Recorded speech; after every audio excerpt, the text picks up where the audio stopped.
Olá pessoal, meu nome é Lorena Feijó, eu sou psicogeriatra E eu sou Wesley Landim, também psicogeriatra. e a gente vai conversar um pouquinho sobre alguns temas importantes da psicogeriatria, como por exemplo a depressão no idoso, que é um tema muito prevalente, muito recorrente no consultório, né?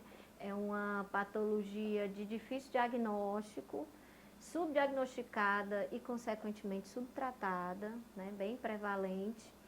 E assim, a característica mais importante que a gente tem que frisar é que a depressão do idoso, ela não vem como a do adulto, que vem com muita tristeza, muito choro, muita melancolia.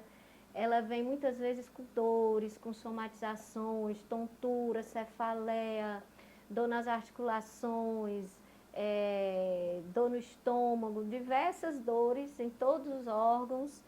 E aí, consequentemente, o paciente vai para vários especialistas, vai para o neurologista, para o reumatologista, e no fundo, às vezes, é uma depressão. Lógico que tem que investigar, né? Tem que tentar ver se está realmente com alguma outra doença em curso, mas muitas vezes acaba no psiquiatra ou pedindo para um neurologista tratar, por preconceito de ir no psiquiatra, né? Que ainda existe esse estigma, mas a gente tem que prestar atenção nesse idoso que vai muito frequentemente a muitos especialistas com várias dores, certo? Sim. Isso é um ponto muito importante. E a gente vê na prática, né? O familiar chega e diz, eu já fui nisso, naquilo. E aí algum médico disse, será que ele não está deprimido? Aí acaba vindo aqui, Isso. né? E outra característica também comum, né, no paciente idoso com depressão é a alteração cognitiva, né? Então, muitos pacientes eles podem ser confundidos com paciente com demência também, né? Porque eles ficam com o pensamento mais lentificado, a velocidade de raciocínio, com alteração na atenção, na memória, e isso também pode levar a uma confusão diagnóstica, né? E em relação ao tratamento também, eu acho muito importante frisar que a maioria dos pacientes que têm depressão, eles são subtratados também, né? Então, o paciente idoso às vezes tem rejeição, né, em aceitar que tem uma depressão. Ele também pode ter medo do uso dos medicamentos, dos antidepressivos, né? Às vezes o médico também acaba subtratando, colocando doses menores, enquanto que esse paciente ele precisa de doses plenas e precisa remitir totalmente do quadro depressivo. Isso. E lembrando que não é só a medicação, né? O tratamento ele é farmacológico, a gente vai entrar com antidepressivo, mas ele também precisa do não farmacológico, que é a psicoterapia, a atividade física, socialização, alimentação balanceada, né? Um sono regular.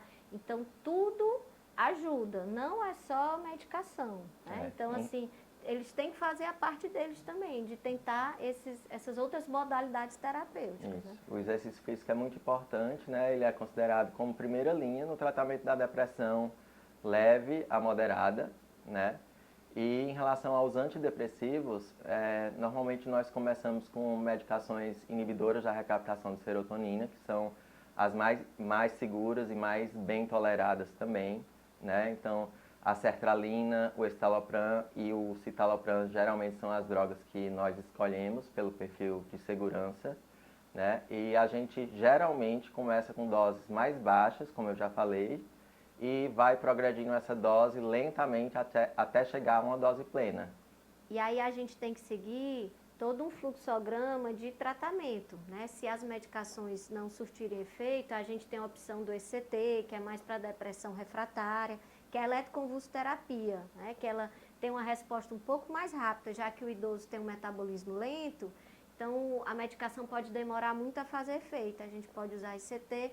E hoje tem a cetamina, que é mais uma opção terapêutica, apesar de não ter estudo ainda para a população idosa, mas já tem estudo comprovando a eficácia para a população adulta. Então, dependendo de cada caso, com muita ideação suicida ou uma depressão muito refratária, a gente pode lançar mão de mais essa opção para a população idosa. Lógico que tendo os devidos cuidados, tem que ser no ambiente hospitalar por causa dos efeitos colaterais, mas que também é uma opção, uma esperança, né? É uma Controlando opção promissora, principalmente pelo fato da cetamina, ela ter uma resposta mais rápida, né? Então, um paciente que tem depressão, que precisa melhorar daquele sofrimento de uma maneira mais rápida, a cetamina é uma opção que vem como uma esperança né? para a gente, né? Para tratar o paciente idoso. Porém, como a Lorena já falou, ainda temos poucos estudos. Né, na população idosa, né? No adulto já está mais bem estabelecido. E o suicídio, Wesley? Que tu ia falar de suicídio? Sim, em relação ao suicídio, eu acho também importante frisar a questão de que muitos pensam que o paciente idoso ele não comete suicídio. E, na verdade, é o contrário, né? O paciente idoso, ele apresenta um risco mais elevado de cometer suicídio. Eles têm uma eficácia maior quando eles tentam suicídio do que os pacientes jovens com depressão. É devido a vários fatores, né? Como a fragilidade que já tem, né? Geralmente tentam métodos que são mais violentos e aí acabam sendo mais eficazes, mais efetivos, né? Nessa tentativa de suicídio.